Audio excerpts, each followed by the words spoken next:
صرفنا إليك نفرا من الجن يستمعون القرآن فلما حضروه قالوا أنصتوا فلما قضي ولوا إلى قومهم منذرين.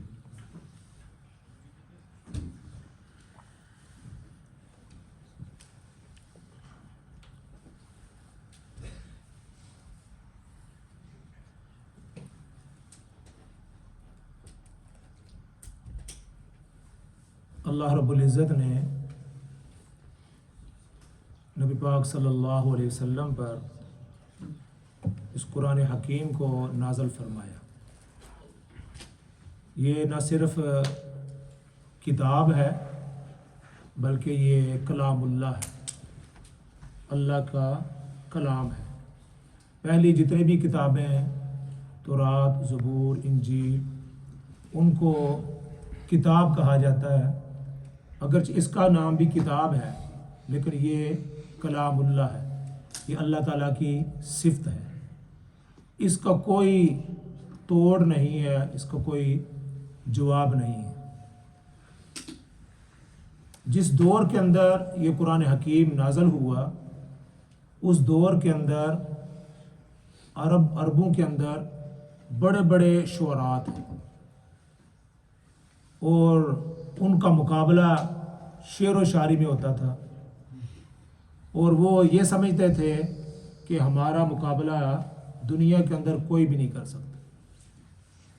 اس لیے وہ اپنے آپ کو عرب اور جو دوسری قومیں تھیں ان کو عجم کہتے تھے. عجم کا معنی ہوتا ہے گونگے، یعنی یہ بول نہیں سکتے، زبان اگر کسی کی ہے تو وہ ہماری. اس دور کے اندر یہ قرآن حکیم نازل ہوا اور قرآن نے لوگوں کو یہ چیلنج بھی دیا کہ یہ اگر تم اس کے مثل اگر یہ سمجھتے ہو کہ یہ کسی انسان کا کلام ہے تو جس طرح یہ محمد نے صلی اللہ علیہ وسلم کلام بنایا تو آپ اس کے مقابلے میں بنا کر پیش کر دو اگر آپ یہ سمجھتے ہو.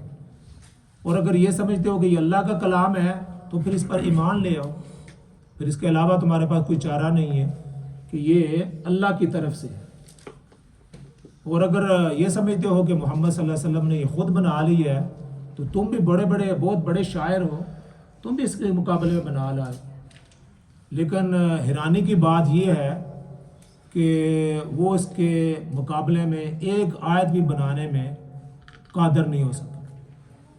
کہ نہ ہی پھر میں کبھی ہم سوچتے ہیں کہ وہ سارے اکٹھے ہو کر ایک کلام بناتے تھوڑا سا اور کہتے کہ دیکھ لیجیے ہم نے بنا لی ہے اور اس کا کوئی مقابلہ نہیں کر سکتا.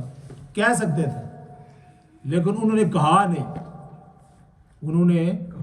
نہیں لیکن کہہ سکتے تھے. کبھی کبھی ہمارے دل میں یہ خیال آتا ہے کہ وہ سارے مل کر جب اکٹھ کر لیں کہ جی دیکھیں ہم نے یہ کلام پیش کر دیا ہے تو یہ اس کے مقابل ہے. لیکن انہیں کو پتہ تھا انہیں کہ اس کے مقابلے میں وہ قرآن کلام بنا نہیں سکتے. انہوں نے اپنی شکست کو تسلیم کر لیا. ایک شاعر تھے لبید، بہت بڑے شاعر تھے جس طرح ہمارے علامہ اقبال، حافظ شیرازی، تو وہ شعر کہا کرتے تھے تو وہ مسلمان ہو گئے. تو انہوں نے کہا کہ بھائی آپ شعر نہیں کہتے، شعر کہنا چھوڑ دیا. تو انہوں نے کہا قرآن کے بعد بھی کسی شعر کی ضرورت، اتنا یہ جو کلام ہے اللہ کا اس کے بعد کسی شعر کی ضرورت باقی نہیں رہی. اور ہمارا جو کلام ہے یہ تو بالکل اس کے مقابلے میں ہیچ ہے.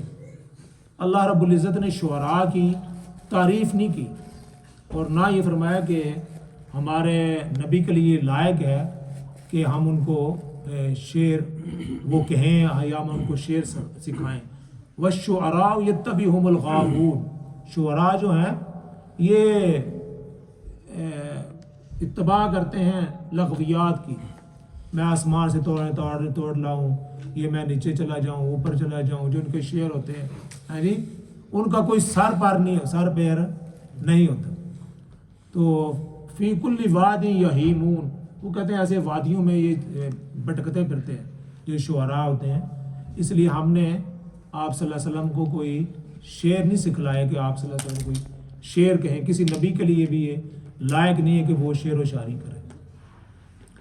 تو یہ قرآن جو ہے یہ پوری دنیا کے لیے آج تک چیلنج ہے، اس کا کوئی مقابلہ نہیں کر سکا۔ رسالت میں آپ جس طرح آپ صلی اللہ علیہ وسلم انسانوں کے نبی ہیں، اسی طرح آپ صلی اللہ علیہ وسلم جنات کے بھی نبی ہیں۔ جنات کے اندر کوئی نبی نہیں آتا، ان کے جو نبی ہیں وہ بھی ہمارے پرافٹ حضرت محمد مصطفیٰ صلی اللہ علیہ وسلم۔ قرآن نے ان کا ایک واقعہ ذکر کیا ہے، وَإِصْ عَلَيْكَ نَفَرًا مِنَ الْجِنِّ يَسْتَمِعُونَ الْقُرْآنَ فَلَمَّا حَضَرُوهُ قَالُوا أَنصِتُوا فَلَمَّا قُضِيَ وَلَّوْا إِلَىٰ قَوْمِهِمْ مُنذِرِينَ۔ رسالت میں آپ صلی اللہ علیہ وسلم جب طائف میں تبلیغ کے لیے تشریف لے گئے اور طائف والوں نے انتہائی بے ادبی کا اور انتہائی ظلم و ستم کا مظاہرہ کیا اور آپ صلی اللہ علیہ وسلم کو آپ صلی اللہ علیہ وسلم پر پتھروں کی بارش کی اور اوباش قسم کے لوگوں کو، بچوں کو آپ کے پیچھے بھی لگا دیا، تو آپ صلی اللہ علیہ وسلم وہاں سے مایوس واپس تشریف لائے۔ درمیان میں ایک وادی ہے، وادی نخلا، آپ صلی اللہ علیہ وسلم نے وہاں قیام فرمایا اور صبح کی نماز کے وقت آپ صلی اللہ علیہ وسلم نے نماز جماعت کرائی۔ 2 کے 3 ساتھی تھے میرے ہر ساتھ آپ صلی اللہ علیہ وسلم کے۔ تو جب آپ صلی اللہ علیہ وسلم نماز پڑھا رہے تھے تو جنات کی ایک ٹیم جو ہے نا وہاں سے گزری۔ مفسرین نے یہ بھی لکھا ہے کہ جب رسالت میں آپ صلی اللہ علیہ وسلم نے نبوت کا دعویٰ کیا، اس کے بعد یہ جنات کا اور شیاطین کا آسمانوں پر جانا بند ہو گیا۔ یہ شیاطین اور جنات جو ہیں یہ آسمانوں کے اوپر جا سکتے تھے، اور جو فرشتے وہاں اپنا پروگرام بناتے ہیں نا کہ آج کیا کام کرنا ہے، تو یہ وہاں سے باتیں سن کرنا، یہ آ کر جو کاہن ہوتے ہیں، یہ نجومی ہوتے ہیں، ان کے کانوں میں ڈال دیتے ہیں۔ کو آدھی بات سنی، آدھی غلط، آدھی صحیح، تو یہ فرمایا یہ جو نجومی ہوتے ہیں نا، یہ جو باتیں بتاتے ہیں، یہ وہ شیاطین ان کے کان میں ڈالتے ہیں۔ تو رسالت میں آپ صلی اللہ علیہ وسلم کی جب نبوت آ گئی تو ان کا جانا وہاں سے بند ہو گیا۔ اللہ رب العزت نے وہاں، تاکہ یہ گڑبڑ وحی کے دن میں گڑبڑ نہ ہو، ان کا وہاں جانا بند ہو گیا۔ تو جنات نے کہا کہ یہ کیا وجہ ہے کہ اب ہمارا جانا وہاں بند ہو گیا، اگر ہم جائیں بھی تو وہاں سے اللہ رب العزت کی طرف سے ایک آگ کا انگارہ آتا ہے اور ان کو پڑتا ہے اور یہ پھر نیچے آ جاتا ہے۔ اس کا ذکر ہے سورہ ملک کے اندر، رجوما للشیاطین، شیاطین کو ایک گرز مارا جاتا ہے اور پھر وہ نیچے آ جاتے، اوپر جا نہیں سکتے، اوپر جاتے ہیں لیکن وہ جو فرشتے ہیں ان کو مارتے ہیں تو یہ پیچھے نہیں چلائے۔ تو انہوں نے کہا کہ یہ کیا بات ہوئی ہے کہ جب سے یہ کافی عرصے سے ہمارا اوپر جانا بند ہو گیا، اس کی وجہ کیا ہے؟ تو انہوں نے مختلف ٹیمیں تشکیل دی۔ تو مفسرین نے لکھا کہ جب رسالت میں آپ صلی اللہ علیہ وسلم وہاں سے تشریف واپس لائے اور یہ آپ صلی اللہ علیہ وسلم صبح کی نماز پڑھا رہے تھے، تو آپ صلی اللہ علیہ وسلم کی جو تلاوت ہے ان کو انہوں نے سنا، تو انہوں نے کہا کہ بھائی صرفنا الیک نفرا من الجن یستمعون القرآن، انہوں قرآن کو سنا۔ سورہ جن کے اندر بھی ہے، قل اوحی الی انہ استمع نفر من الجن فقالوا انا سمعنا قرآنا عجبا، انہوں نے کہا کہ ہم نے ایک ایسا قرآن سنا جو بہت ہی عجیب ہے، اس طرح کا کلام ہم نے آج تک نہیں سنا۔ اور اسی وقت جب انہوں نے قرآن سنا تو یہدی الی الرشد، انہوں نے کہا کہ یہ جو ہدایت کی طرف، جو یہ انسان کو ہدایت کی طرف بلاتی ہے، فآمنا بہ، تو یہ جو جنات ہیں یہ قرآن سن کر فآمنا بہ اسی وقت یہ ایمان لے آئے۔ وَلَن نُشْرِكَ بِرَبِّنَا أَحَدًا، انہوں نے کہا کہ ہم آئندہ اللہ کے ساتھ کسی کو شریک نہیں کریں۔ اس کے اندر یہ بھی ہے فَلَمَّا حَضَرُوا قَالُوا أَنصِتُوا، جب یہ سب وہاں حاضر ہوئے نا تو قَالُوا أَنصِتُوا، انہوں نے کہا کہ خاموش ہو جائے۔ جنات نے کیا کہا جب قرآن کو سنا تو فرمایا قَالُوا أَنصِتُوا، خاموش ہو جاؤ۔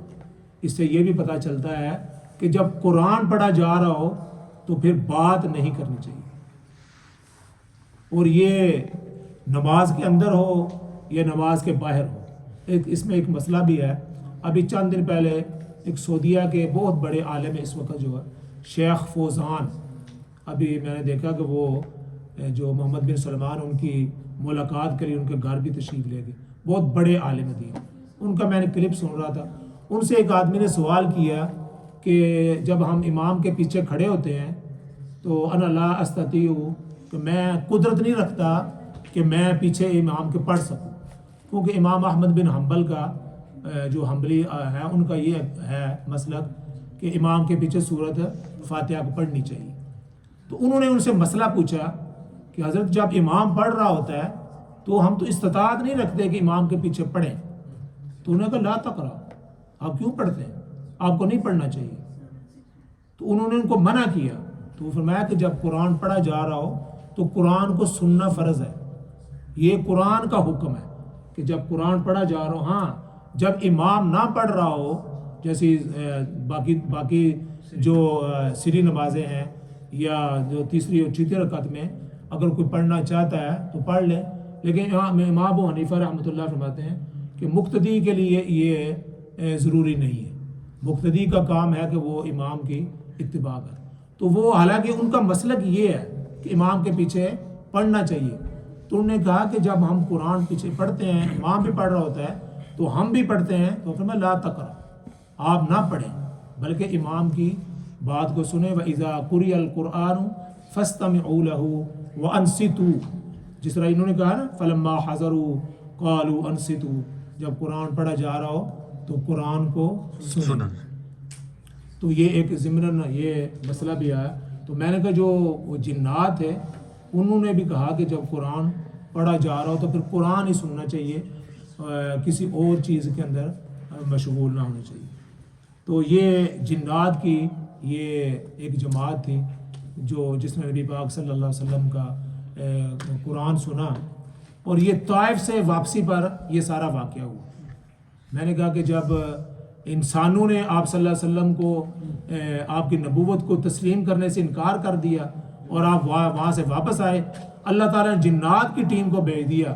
اگر یہ انسان نہیں مانتے تو آج حضور کی نبوت کو جنات ماننے کے لیے تیار۔ وہاں سے آپ مایوس واپس آئے، لیکن وہاں اللہ رب العزت نے جنات کو بھیج دیا، انہوں نے قرآن سنا، آپ کی دعوت کو سنا، آپ کی تبلیغ کو سنا اور ان پر ایمان لے آئے۔ تو اللہ رب العزت تو کسی کے محتاج نہیں ہے، اگر انسان ایمان نہیں لائیں گے تو اللہ تعالیٰ جو ہے نا وہ جنات کو اس کے لیے تیار کر دیں گے۔ تو یہ قرآن جو ہے یہ اللہ رب العزت کا کلام ہے اور اس کا کوئی مقابلہ نہیں کر سکتا۔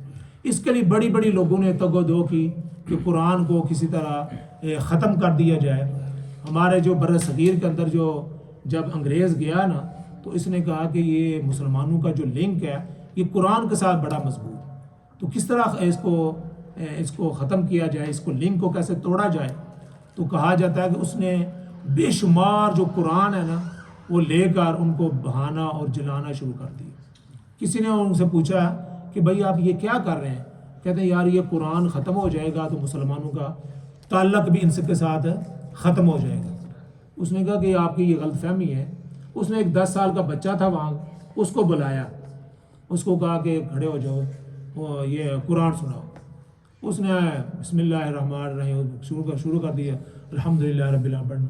اس نے کہا بھائی وہ قرآن جو ہے وہ کتابوں سے تو ختم کر لو گے، اس بچے کے سینے سے کیسے نکالو؟ آپ بچوں کے سینوں سے قرآن، یہ قرآن محفوظ ہے، اس کو کوئی نہیں نکال سکتا۔ 2727 عیسوی کے اندر اسی طرح کی ایک کوشش کی گئی۔ ابن المقفع میم قاف فا عین، ابن المقفع ایک بہت بڑا ادیب تھا ایران کے اندر، اور یہ سارے کوئی ٹیم کٹھی ہوئی، انہوں نے کہا کہ یہ قرآن کو جو ہے نا کیسے اس کا مقابلے کے اندر کس طرح کوئی اس کا مقابلے کی کوئی کتاب تیار کی جائے۔ ہاں جی، انہوں نے کہا کہ اس کے لیے کس کو تیار کیا ہے؟ اس نے کہا اس وقت جو ادیب ہے سب سے جو ادب میں اور فصاحت میں اور بلاغت میں ابن المقفع جو ہے یہ اس کی ڈیوٹی لگاتے ہیں۔